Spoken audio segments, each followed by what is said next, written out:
menyangkut dengan nuklir ini, saya pikir ini salah satu terobosan yang harus kita lakukan, dan di DEN sendiri sudah membicarakan hal ini. Kita targetkan di 2032 nuklir ini sudah jalan, karena ini salah satu cara untuk menurunkan nilai cost listrik dan sekaligus untuk menuju energi baru terbarukan. Bismillahirrahmanirrahim. Assalamualaikum warahmatullahi wabarakatuh. Shalom, Om Swastiastu, Namo Buddhaya, salam kebajikan. Yang saya hormati pimpinan dan seluruh anggota Komisi 12 yang hadir pada hari ini. Terima kasih undangan rapat perkenalan pertama.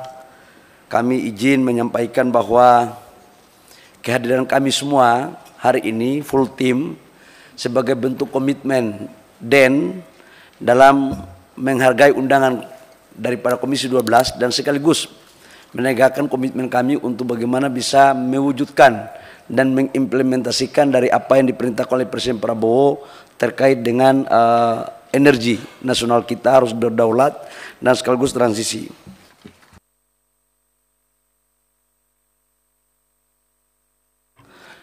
Pimpinan dan seluruh anggota Komisi 12 yang kami hormati, itulah tim lengkap yang tadi dari DEN, dari pengurusan DEN, yang gak hadir cuma dua, yaitu Presiden dan Wakil Presiden sebagai ketua dan wakil ketua. Jadi sesungguhnya kami ini hanya bagian daripada kepengurusan lengkap, tapi komandan kami adalah Presiden. Kira-kira begitu. Bapak Ibu semua yang saya hormati, izinkan kami memaparkan sedikit terkait dengan struktur daripada DEN. Struktur saya pikir tidak perlu kita bahas karena Bapak Ibu semua udah tahu, karena sesuai dengan Undang-Undang Nomor 30 Tahun 2007 tentang energi ditetapkan bahwa pimpinan DEN terdiri atas ketua yang tadi disampaikan oleh Presiden dan wakil ketua adalah wakil Presiden. Anggota DEN terdiri atas 7 orang, baik menteri maupun pejabat pemerintah lainnya yang secara langsung bertanggung jawab atas penyediaan, transportasi, penyaluran dan pemanfaatan energi yang meliputi kementerian-kementerian tadi yang sudah kita bahas. Yang berikut biar agak cepat karena tugas dan wewenang DEN. Nah ini. Yang pertama adalah tugas wewenang DEN. Pertama, merancang dan merumuskan kebijakan energi nasional. Yang kedua, menetapkan rencana umum energi nasional. Yang ketiga adalah menetapkan langkah-langkah penanggulangan kondisi krisis dan darurat energi. Yang keempat adalah mengawasi pelaksanaan kebijakan bidang energi yang bersifat lintas sektoral. Dan yang berikut adalah mengatur ketentuan mengenai jenis, jumlah, waktu, dan lokasi cadangan penyangga energi.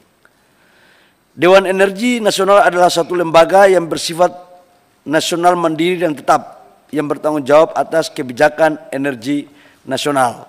Ini berdasarkan undang-undang dan perpres. Visi dan misi DEN, nah ini visi misi nih, ini bukan visi misi cagup dan cawagup ya. Ini karena baru habis pilkada soalnya jadi. Visi daripada DEN ini adalah terwujudnya pengelolaan energi nasional yang bersifat lintas sektoral guna terciptanya keadilan, ketahanan, dan kemandirian energi demi terwujudnya Indonesia maju yang berdaulat, mandiri, dan berkepribadian berdasarkan gotong royong yang berpedoman pada haluan ideologi Pancasila. Misi menyelenggarakan pengawasan pelaksanaan kebijakan pengelolaan energi yang bersifat lintas sektoral yang berpedoman pada KEN dan Rencana Umum Energi Nasional. Merumuskan, merancang, dan menetapkan kebijakan pengelolaan energi yang bersifat lintas sektoral. Dan yang terakhir, mewujudkan organisasi DEN yang bersifat nasional, tetap, dan mandiri.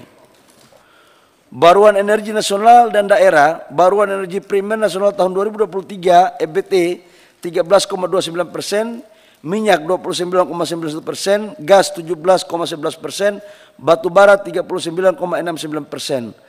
Artinya ke depan kita sudah harus menyusun komposisi yang lebih bijak untuk batu bara dan fosil ini. Kita akan perlahan-lahan mengurangi dalam rangka mewujudkan net zero emission pada tahun 2060.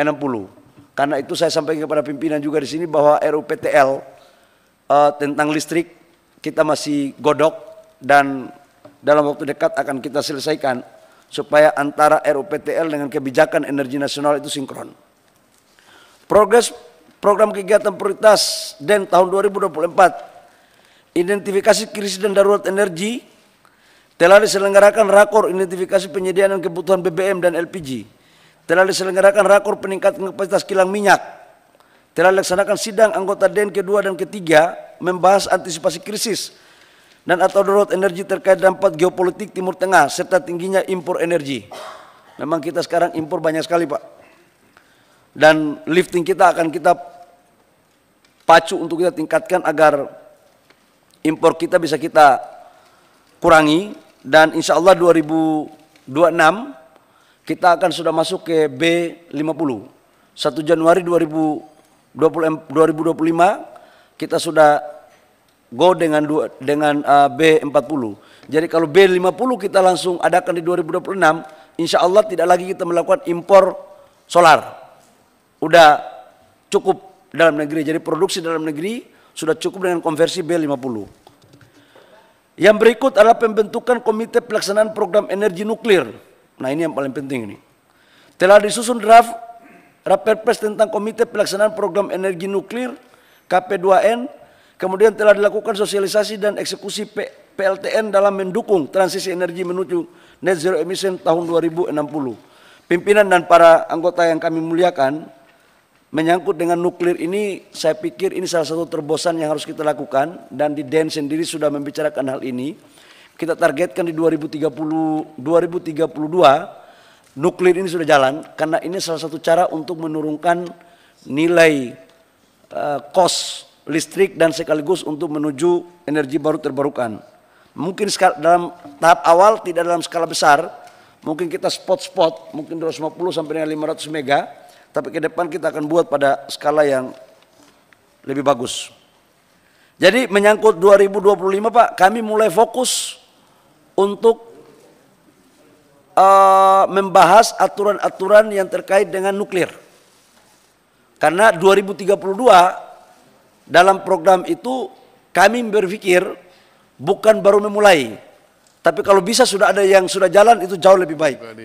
Dan kami berupaya untuk memperkenalkan tenaga nuklir sebagai salah satu alternatif untuk pencapaian net zero emission tahun 2060.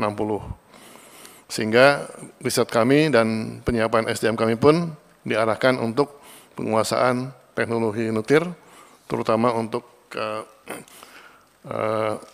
modul-modul reaktor yang generasi keempat atau generasi kelima yang sangat tinggi tingkat keamanannya.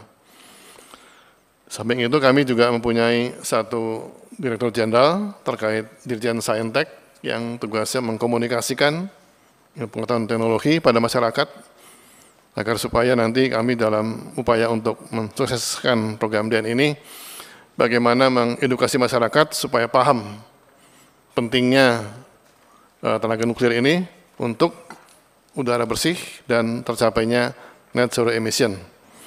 Upaya ini kita kerjakan dengan menghadirkan para ilmuwan kita dalam bidang terkait, terutama nuklir, untuk bisa menyampaikan pesan tentang teknologi ini secara paham dan mudah dipahami oleh masyarakat. Mudah-mudahan ke depan resistensi terhadap nuklir bisa kita mitigasi, bahkan mungkin sebaliknya, insya Allah mungkin tahun-tahun ke depan mereka justru mendukung perlunya pemanfaatan tenaga nuklir untuk pencapaian net zero emission. Demikian dapat kami sampaikan.